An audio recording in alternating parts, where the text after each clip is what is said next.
প্রধানমন্ত্রী তখন বেগম জিয়া হলেও পুরো প্রশাসন, অর্থনীতি ও রাজনীতিতে একচ্ছত্র ক্ষমতা ছিল তারেক জিয়ার।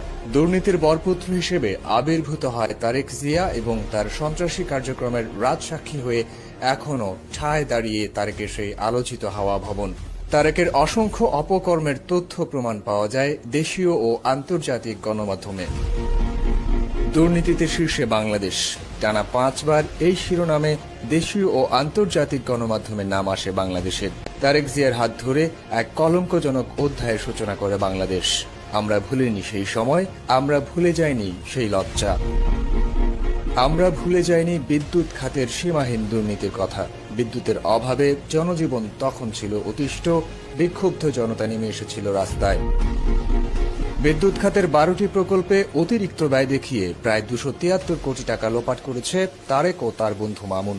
এমনকি বৈদ্যুতিক খাম্বা ক্রয়ের নামে 5 বছরে প্রায় 1200 কোটি টাকা লোপাট করেছে তারেক জিয়া।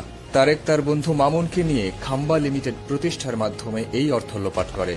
টঙ্গীর বিসিক শিল্প এলাকায় একটি 80 মেগাওয়াট বিদ্যুৎ কেন্দ্র স্থাপনের কার্যক্রম পরিচালনা করে নির্মাণ কনস্ট্রাকশন কোম্পানির কাছ থেকে তারেক রহমান ও গিয়াসউদ্দিন আল মামুন প্রায় 21 কোটি টাকা সিঙ্গাপুরে পাচার করেন। পরবর্তীতে 2008 সালের পর সেই টাকা ফিরিয়ে আনে বাংলাদেশ সরকার।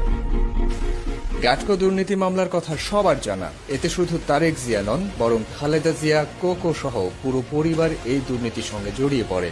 গ্যাটকোকে কাজ পাইয়ে দিতে ঘুষ, সিমেন্টসকে কাজ পাইয়ে দিতে $3 মিলিয়ন ঘুষ গ্রহণ ছিল তখনকার লিড নিউজ, যা পরবর্তীতে এফবিআই এর তদন্তে প্রমাণিত হয়েছে। 2003 সালের একটি আলোচিত মামলার কথা তুলে ধরছি। 2002 সালে 4 স্ট্রোক ইঞ্জিন চালু হয় বাংলাদেশে। বিশ্ববাজারের চেয়ে প্রায় দ্বিগুণ দামে আনা হয় এই সিএনজি। এই জন্য কমিশন দিতে হতো তারেক জিয়াকেও। বিমান পঙ্গু হবার পেছনেও রয়েছে তারেক জিয়ার হাত। বিমান সেক্টরকে পুরোপুরি ধ্বংস করে দিয়েছিল তারেক জিয়া। তারেক জিয়ার দুর্নীতির কারণে ধ্বংসের মুখে পড়ে স্বাস্থ্য খাত। সিটি কর্পোরেশন দুর্নীতির আখড়ায় পরিণত হয়। মুক্তিযোদ্ধার সংসদেও চলে দুর্নীতির মহোৎসব। দুর্নীতির শীর্ষে অবস্থান করে পুলিশ ও যোগাযোগ খাত। এমনকি ঘাস কাটতেও কোটি টাকা বরাদ্দ দিয়ে করা হয় দুর্নীতি। একের পর এক দখলদারিত্বের রাজনীতি শুরু হয় তারেক জিয়ার হাত ধরেই। তারেক জিয়ার বৈধ আয়ের উৎস না থাকলেও স্ত্রীর নামে ছিল 5টি বাড়ি, এমনকি মালয়েশিয়াতে গড়ে ওঠে তার অবৈধ টাকার পাহাড়। রাজধানীর অদূরে রূপগঞ্জের তারাবো পৌরসভাতে অবৈধভাবে জমি দখল করে তারেক জিয়া এবং সেখানে গড়ে তোলা হয় বিএনপি পল্লী। কক্সবাজারেও অবৈধভাবে জায়গা দখল করে এই পল্লী গড়ে তোলে তারেক জিয়া। তারেক রহমানের দুর্নীতির আরেক সহযোগী হলে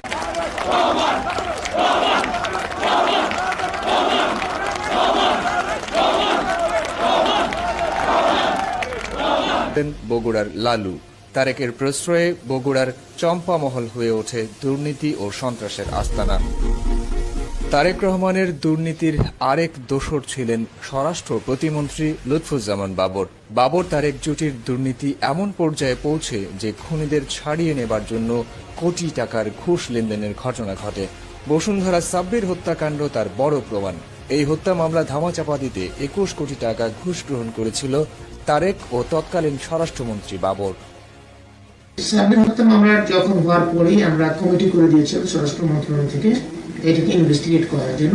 তারেক সাহেবের অফিসে একদিন একটা মিটিং হচ্ছিল, মানে ওই টাকা পয়সা লেনদেন নিয়ে।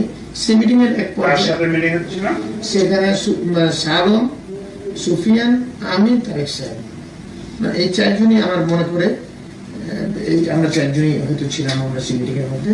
পরবর্তীতে তারেক সাহেব আমাকে বেশ কয়েকবারই বললেন যে গৌর ভাই এটাকে, এই কেসটাকে একটু আপনার করা যায় কিনা, কি বলে হালকা ভাবে দেখা যায়। বাংলাদেশের একজন ব্যক্তিকেই 10% হিসেবে অভিহিত করা হয়, আর তিনি হলেন তারেক জিয়া।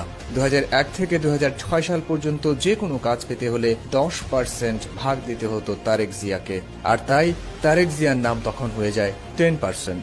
এ ব্যাপারে খোদ বিএনপির নেতারাই বক্তব্য দিয়েছেন প্রকাশ্যে মিডিয়াতে। যুদ্ধাপরাধের দায়ে মৃত্যুদণ্ডপ্রাপ্ত সালাউদ্দিন কাদের চৌধুরীর বক্তব্যেই সেই প্রমাণ পাওয়া যায়। ঢাকা শহরে ঘুরলে একটা নাম বলে না যে কি 10% অমুক, এই মহানগরীতে নামের আগেই বিশেষণ যুক্ত হয়ে গেছে। এখন এটা তো আমি বলি নাই, আমি নাম উচ্চারণও করতে চাই না, কিন্তু 10% বললেই বলে দেবে নাম।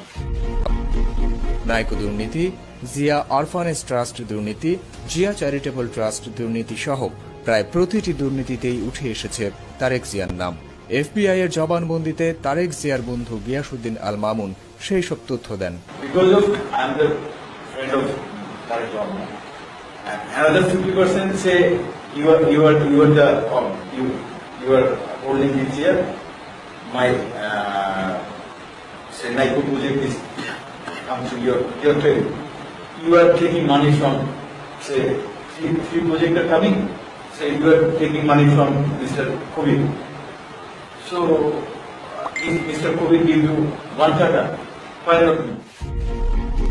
র্যাবের গাড়ি ক্রয় দুর্নীতি হয়েছিল তারেক জিয়ার হাত ধরেই, তাও জবানবন্দিতে স্বীকার করেছেন Lutfuzzaman Babar. Toyota, Isuzu, Suzuki well known, but whereas আপনারা যে স্পেসিফিকেশন করেছেন সেখানে শুধু নিশান পেট্রোল ম্যাক্সিমাম এবং র্যাঙ্কস এর মাধ্যমে দেওয়া কিছু গাড়ি এবং হিউন্ডার গাড়িগুলাই ঢুকতে পেরেছে। What is your fair confession যে এখানে কোনো কাউকে উদ্দেশ্য করে বা কাউকে কোনো সাপোর্ট দেওয়ার জন্য এটা হয়েছে কি না? তারেক সাহেবের সাথে যে ফয়সাল এবং রোমন একটা যোগাযোগ আছে সেই কথা বললো এবং I have got reasons to believe that আমার মনে হয় যে এখানে তারেক সাহেবের একটা সংশ্লিষ্টতা থাকতে পারে। নির্বাচনকালীন সময়ে পাকিস্তান, সৌদি সহ মধ্যপ্রাচ্য থেকে অর্থ আনয়নের বিষয়েও রয়েছে অকাট্য প্রমাণ, যা বাবরের স্বীকারোক্তিতে স্পষ্ট। পার্টির ইলেকশন ফান্ড আর পার্টি ফান্ড বিদেশ থেকে কিছু সংগৃহীত হয়েছিল, এটা সম্বন্ধে কিছু বলবেন? এটা না বললে ভালো না, এটা রেকর্ড থাকা উচিত না। পাকিস্তানের টাকাটা হয়তো সাহায্যের কাছে চলে গেছে, আর কুয়েত বা ইয়ে থেকে যেগুলো আসছে সেটা হয়তো তারেক সাহেবের তার বিভিন্ন লোকের কাছে লাগছে। যেমন তারেক সাহেব রাখতে পারে ওনার আইএসডি গ্রুপের ফ্রেন্ডদের কাছে রাখাটা। উইকিলিক্সে উঠে আসে তারেক জিয়ার দুর্নীতির ভয়াবহ তথ্য। ঢাকায় মার্কিন দূতাবাস 2008 সালের 3রা নভেম্বর তৎকালীন রাষ্ট্রদূত James F Moriarty Tarique Rahman সম্পর্কে লিখেন, তারেক রহমান অত্যন্ত দুর্ধর্ষ ও ভয়ঙ্কর এবং একটি দুর্নীতিপরায়ণ সরকার ও বাংলাদেশে রাজনৈতিক সহিংসতার প্রতীক। এভাবেই রাষ্ট্রের ক্ষমতা কুক্ষিগত করে তারেক জিয়া হয়ে ওঠেন দুর্নীতির প্রতীক।